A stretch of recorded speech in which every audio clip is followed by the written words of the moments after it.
অনেকদিন থেকে আমার একটা পাহাড় কেনার শখ, কিন্তু পাহাড়কে বিক্রি করে তা জানি না। যদি তার দেখা পেতাম দামের জন্য আটকাতো না। আমার নিজস্ব একটা নদী আছে, সেটা দিয়ে দিতাম পাহাড়টার বদলে। কে জানে পাহাড়ের চেয়ে নদীর দামই বেশি।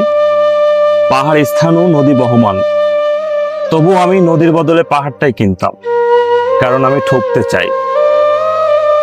নদীটা অবশ্য কিনেছিলাম একটা দ্বীপের বদলে। ছোটবেলায় আমার বেশ ছোট্টখাট্টো ছিমছাম একটা দ্বীপ ছিল, যেখানে অসংখ্য প্রজাপতি।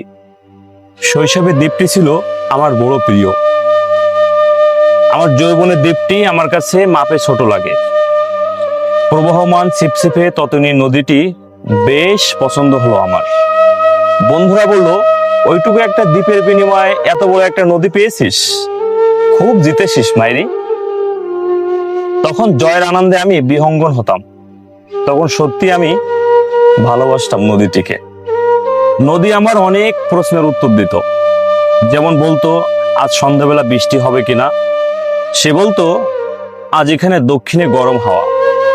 শুধু একটি ছোট্ট দ্বীপে বৃষ্টি, সে কি প্রবল বৃষ্টি, যেন একটা উৎসব। আমি সেই দ্বীপে আর যেতে পারি না। সে জানতো, সবাই জানে, শৈশব আর ফেরা যায় না। এখন আমি একটা পাহাড় কিনতে চাই। সে পাহাড়ের কাছে থাকবে গহীন অরণ্য। আমি সেই অরণ্য পার হয়ে যাব। তারপর শুধু রুক্ষ কঠিন পাহাড়, একেবারে চোরাই, মাথার খুব কাছে আকাশ, নিচে বিপুলা পৃথিবী।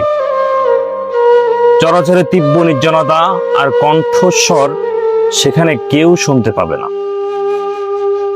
আমি আল্লাহকে মানি। আমি শুধু আল্লাহকে উদ্দেশ্য করে বলবো, প্রত্যেক মানুষই অহংকারী।